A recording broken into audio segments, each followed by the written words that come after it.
aviões americanos sincronizando. Olha aí. Fazer esse actzinho aqui na rápida, hein? Ué, já tava sem a tela do... Eita. Tava.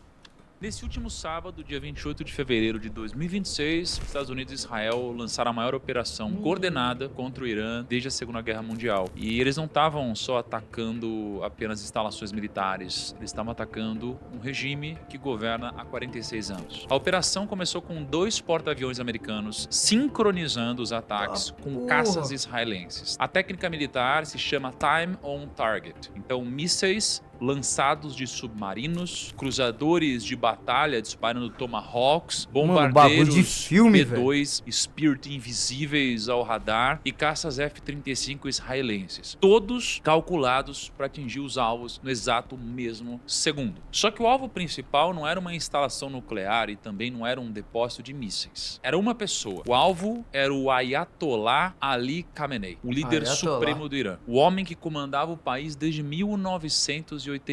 E poucas horas depois foi confirmado. Aos 86 anos, o Khamenei foi eliminado no primeiro dia de operação. Mas o que os americanos e Israel não esperavam é que a resposta seria rápida. E foi muito além do que qualquer um imaginava. Israel foi atingida, sirenes tocando em Tel Aviv e Jerusalém, o sistema de defesa Domo de Ferro trabalhando no limite, interceptando mísseis no céu, mas não foi só Israel. O regime iraniano lançou uma das maiores salvas de mísseis e drones da história moderna e mirou em 6 países ao mesmo tempo: Emirados Árabes Unidos, Catar, Bahrein, Kuwait, Jordânia, Iraque. Todos esses países foram atingidos. Inclusive, o hotel mais luxuoso do mundo, o Hotel Burj Al Arab, em Dubai, porra, também foi acertou atacado. aí. E agora, na segunda-feira, enquanto eu gravo esse vídeo pra vocês, a refinaria Ras Tanura, na Arábia Saudita, foi atingida. A Ras Tanura é a maior refinaria de petróleo do mundo. Ela processa milhões de barris por dia. Ela é operada pela Saudi Aramco, uma das empresas mais valiosas do planeta, que sozinha responde por 40% da economia saudita. E isso não foi só mais um ataque militar, foi um ataque ao coração energético do mundo. Porque a refinaria de Ras Tanura não é só importante para a Arábia Saudita, ela é meio que a artéria por onde... Uma pergunta de leigo. Todo país hoje é equipado com essas sirenes, mano? Tipo, se tiver vindo um míssil em direção ao Brasil agora, tem uma sirene que toca? Não.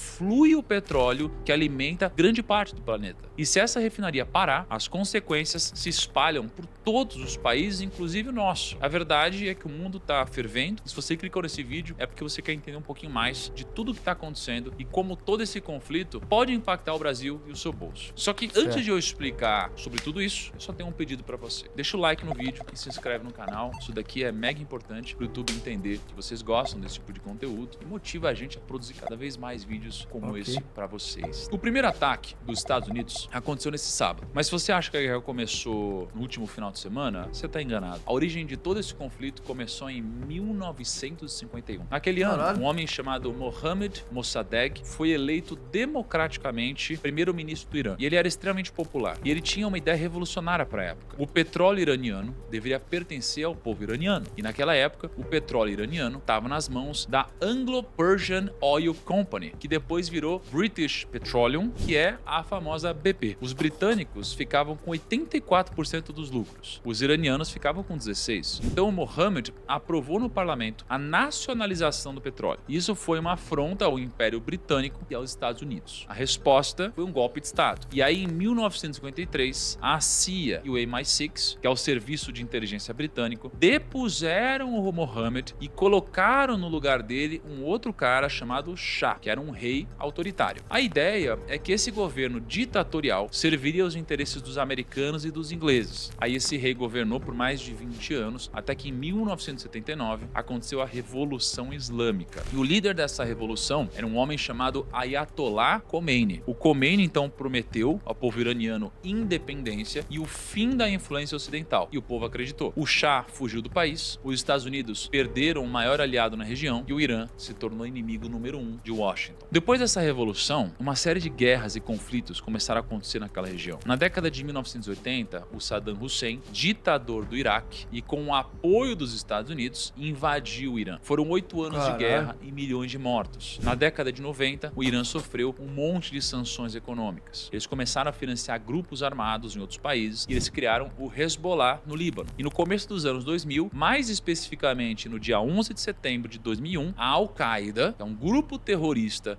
sunita liderado por Osama Bin Laden, atacou as Torres Gêmeas em Nova York. Os Estados Unidos declararam então guerra contra todos os inimigos dele no Oriente Médio e 10 dias depois do 11 de setembro, o Pentágono já tinha uma lista pronta. Uma lista de 7 países que precisavam ser resolvidos nos próximos anos. Então Caralho, tinha Iraque, resolve? Líbia, Síria, Líbano, Somália, Sudão e Irã. E aí em 2001, os Estados Unidos invadiram o Afeganistão. Em 2003, eles invadiram o Iraque, mataram Saddam Hussein e com o passar dos anos, todos esses países foram atacados. Eles foram invadidos ou desestabilizados de alguma forma. Todos menos um, o Irã. O Irã era o último da lista. E aqui aconteceu o maior erro estratégico dos Estados Unidos até agora, porque quando os Estados Unidos invadiram o Iraque em 2003 e eles derrubaram Saddam Hussein, eles fizeram um grande favor estratégico para o Irã. Talvez você não saiba disso, mas tem divisões dentro do Islã. E as duas principais divisões são chamadas de sunitas e xiitas. É tipo católicos e protestantes no cristianismo. Ou seja,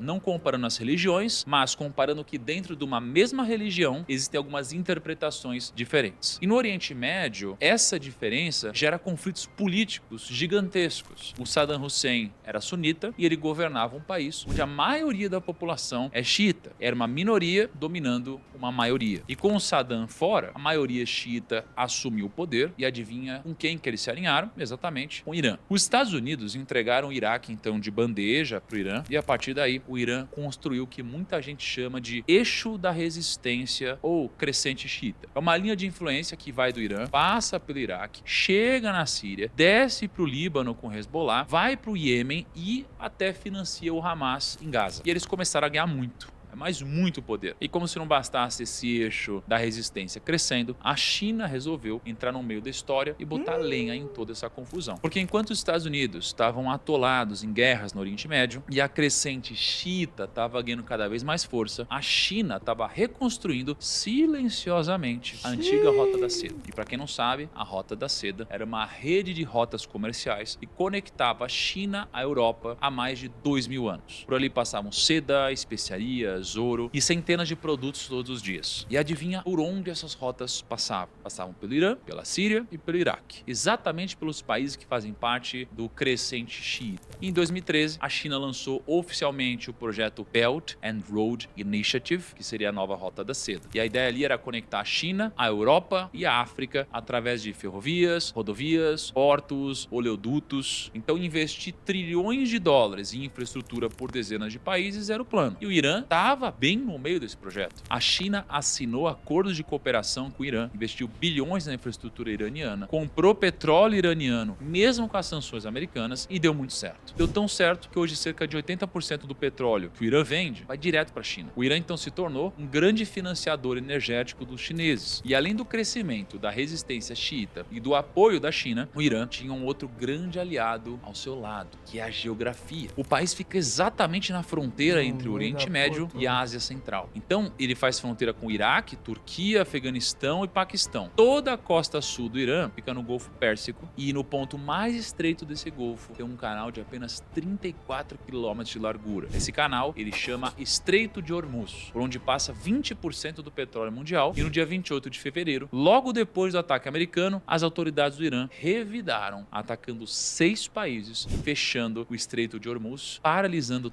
A Rússia e a China não vão se meter no meio dessa guerra aí. Ô Santinho, tu tem certeza, mano? Porque ele acabou de falar assim que a China tem rota em tudo que é canto.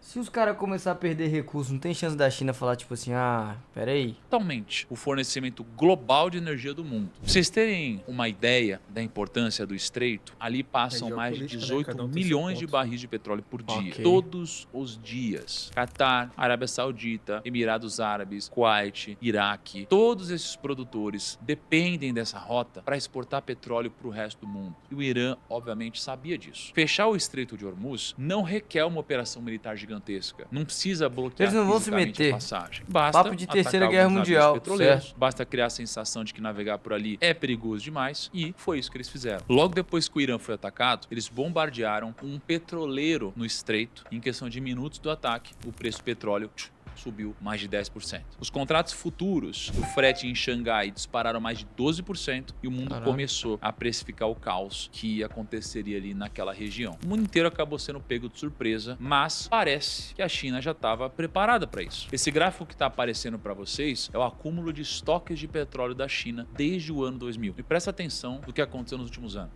2022, 14 milhões de toneladas acumuladas. 23, 27 milhões de toneladas acumuladas. 24, 56 milhões de toneladas. E 25, 54 milhões. A China vinha, então, acumulando petróleo em níveis históricos. Os estoques estão no patamar mais alto de 20 anos. E isso aqui não é nenhuma coincidência. A China sabia que essa guerra estava chegando. E ela se preparou. Enquanto os Estados Unidos planejavam atacar o Irã, a China estava enchendo os tanques de petróleo. Comprando tudo que podia, estocando, se preparando por exato cenário que está acontecendo agora. Porque a China entende uma coisa que muita gente não entende. O verdadeiro alvo dos Estados Unidos não é derrubar o regime dos ayatollahs. O verdadeiro alvo dos Estados Unidos é enfraquecer a China. É por isso que, do ponto de vista americano, fazia total sentido atacar o Irã. Isso significa proteger Israel, atrapalhar uma rota logística crucial da nova rota da seda e, ainda assim, cortar um fornecedor estratégico de petróleo da China. 15% de todo o consumo de petróleo da China vem do Irã. E esse fornecimento sendo cortado era um ataque não somente ao Irã, mas um ataque dentro dos Estados Unidos aos chineses. E olha, eu não vou ficar me alongando aqui sobre o conflito dos Estados Unidos e China, até porque na semana que vem eu vou postar um vídeo aqui no canal sobre um grande reset financeiro mundial que está por vir. Vai ser um vídeo denso, abordando todos esses conflitos que a gente tem visto nos últimos meses. E eu vou te mostrar como tudo isso está conectado e como existe algo ainda maior por trás dessas guerras. Por isso é muito importante que você esteja inscrito aqui no canal e com o sininho ativado para receber as notificações sempre que eu postar um vídeo por aqui. Coreia do Norte tá cheio de brinquedos lá, os caras não querem brincar com eles. O xadrez geopolítico não, deles, mano, é um país que está no meio do fogo cruzado. E não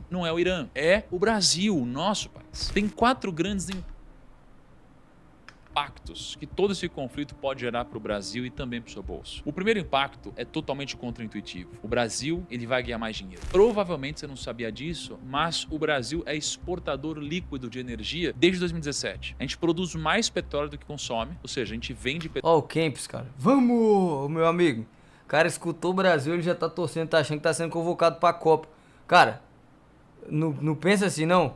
Petróleo para o mundo todo. E aí, quando o preço do Fala de novo. A gente produz mais petróleo do que consome, ou seja, a gente vende petróleo para o mundo todo. E aí, quando o preço do petróleo sobe, exatamente como está acontecendo, o Brasil ganha mais dinheiro. Pra vocês terem uma noção do impacto disso no seu bolso, a cada 10 dólares de aumento no preço do barril de petróleo, isso traz mais ou menos 4 bilhões de dólares para o PIB brasileiro. Isso daqui é 0,2% do nosso PIB. E se o Brasil ganha mais dinheiro e tem mais dólares entrando no nosso país, adivinha o que acontece com o real? O segundo grande impacto, então, é que o real pode se valorizar. Da última vez que o petróleo disparou desse jeito, foi em 2022, quando a Rússia invadiu a Ucrânia. Naquela época, o petróleo subiu 40%.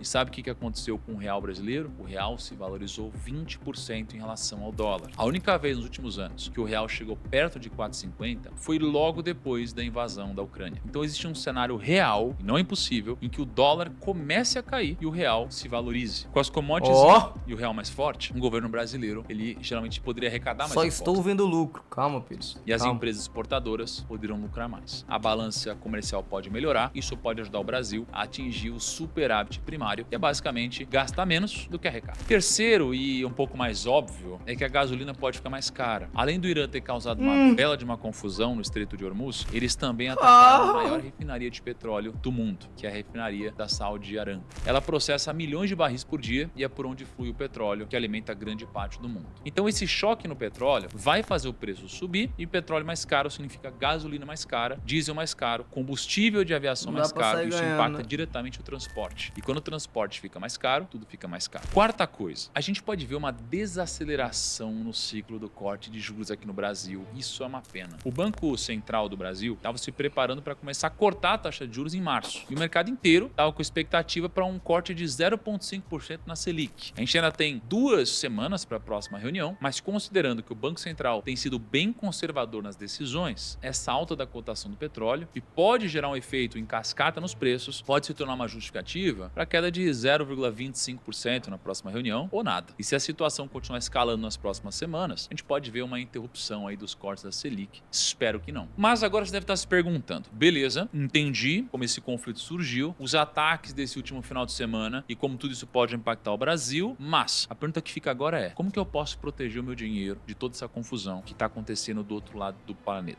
E bom, a primeira coisa que você precisa entender é que a gente não pode controlar o preço do petróleo. A gente não controla a guerra, a gente não controla a geopolítica, a gente não controla como o Brasil vai reagir a tudo isso. Mas você controla como você reage a isso. E você pode montar uma carteira de investimentos que vai estar bem posicionada para surfar todos esses conflitos que vem acontecendo. Ele vai vender?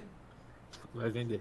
Sendo desde o final do ano passado. Afinal de contas, a gente teve em questão de meses a China fazendo exercícios militares em Taiwan, os Estados Unidos invadindo a Venezuela e capturando Maduro, o Trump querendo comprar a Groenlândia, agora um ataque coordenado ao Irã. E para montar uma carteira de investimentos que vai se beneficiar de cenários que a gente está vivendo hoje, sua carteira vai precisar de basicamente duas coisas. Primeiro, diversificação. Então você precisa montar a sua arca. E se você já é velho aqui de casa, você já deve conhecer a arca. Mas se você é novo por aqui e nunca ouviu falar nela, a arca é a metodologia de investimentos do Grupo Primo, onde você divide o seu patrimônio em 4 classes de ativos: ações e negócios, real estate, caixa e ativos alternativos. E aí você precisa montar a arca com essas 4 classes, porque elas são uma proteção contra a ignorância humana e contra o seu ego. E aí se você investe pela arca... Aí já veio pelo dinheiro, né?